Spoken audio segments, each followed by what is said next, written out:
राहुल और सविता दोनों दिल्ली के एक घर में रहते थे। राहुल के दादा दादी दिल्ली के बाहर रामगढ़ नाम के गांव में रहते थे।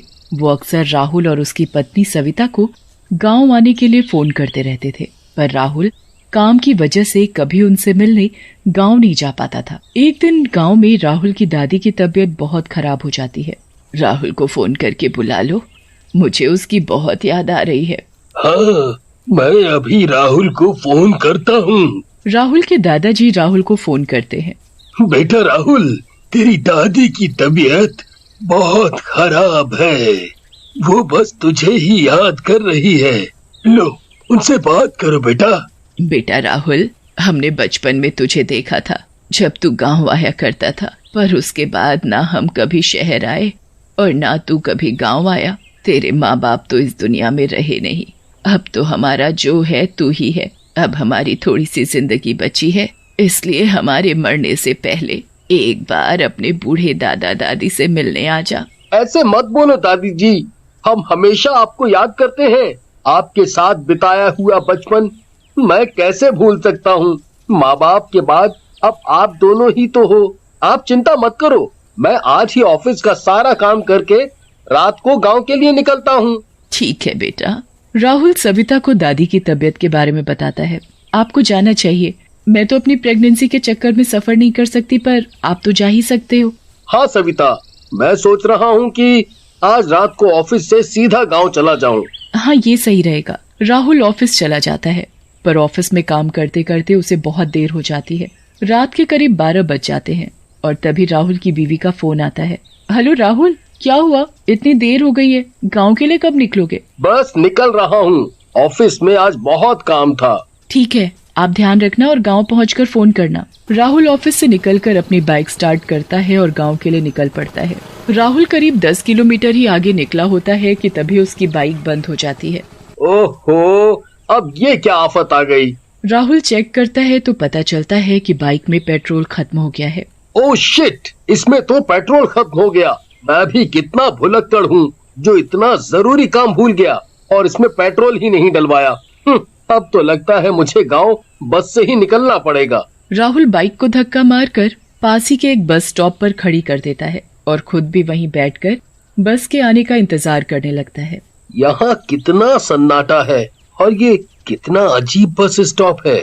राहुल इस बात से बिल्कुल अनजान होता है कि वो एक भूतिया बस स्टॉप है और वहाँ सालों से कोई भी आता जाता नहीं है।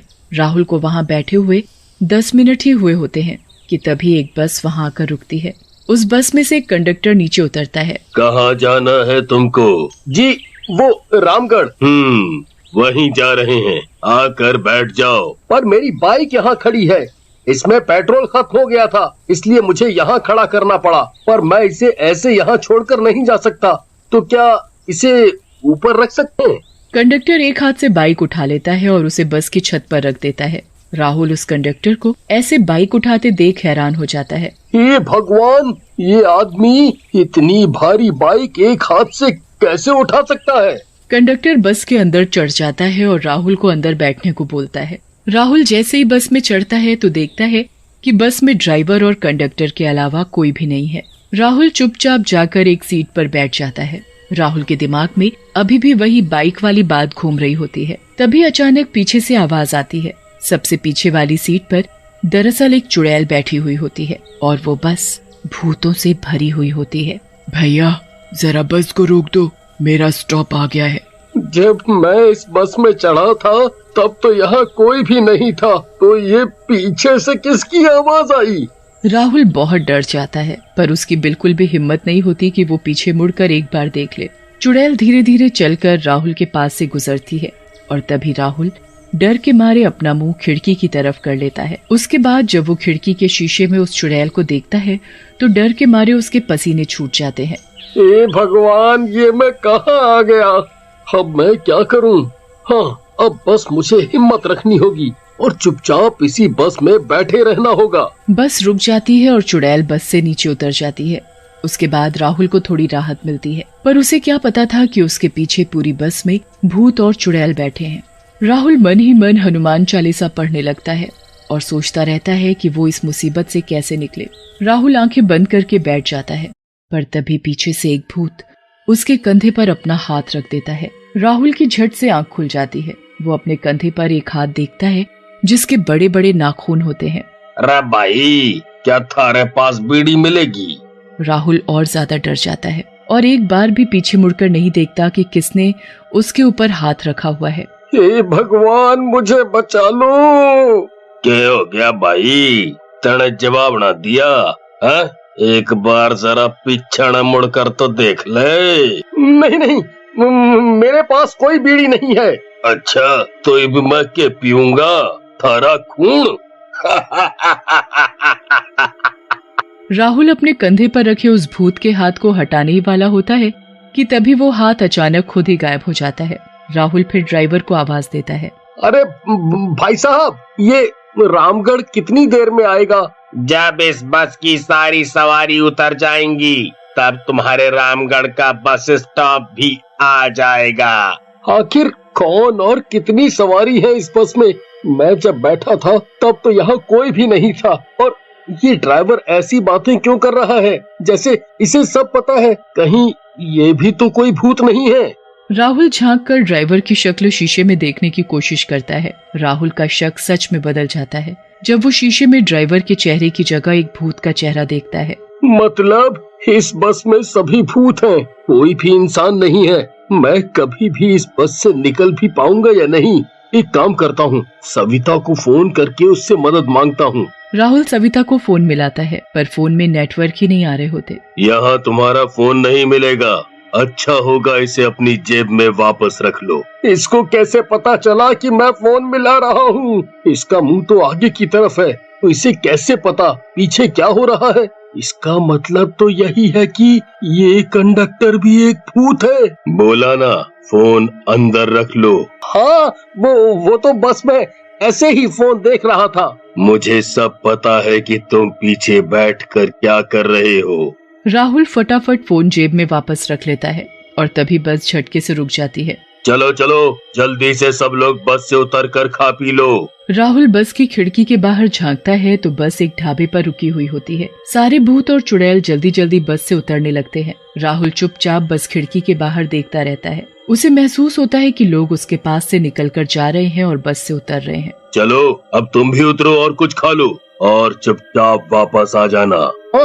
मैं बस जा रहा हूँ। राहुल को कुछ समझ नहीं आता और वो डरता हुआ बस से नीचे उतर जाता है। उसे वहाँ बहुत से लोग खाना खाते हुए दिखते हैं। सभी लोगों के खाने की प्लेट में कटी हुई उंगलियां, आंखें, हाथ और जाने क्या क्या रखा हुआ होता है और वो लोग मजे ले लेकर उसे खा रहे होते हैं। राहुल दूसरी तरफ देखता है तो उसकी नजर एक आदमी पर पड़ती है जो बड़ी सी कढ़ाई में कटी हुई मुंडियां तल रहा होता है और वो मुंडियां जोर जोर से चिल्ला रही होती हैं। राहुल वहाँ से भागने की सोचता है पर फिर उसे कंडक्टर की बात याद आ जाती है। राहुल चुपचाप एक टेबल पर जाकर बैठ जाता है। इस ढाबे में भी सब भूत ही हैं। मैं अकेला इन भूतों से कैसे बच पाऊंगा?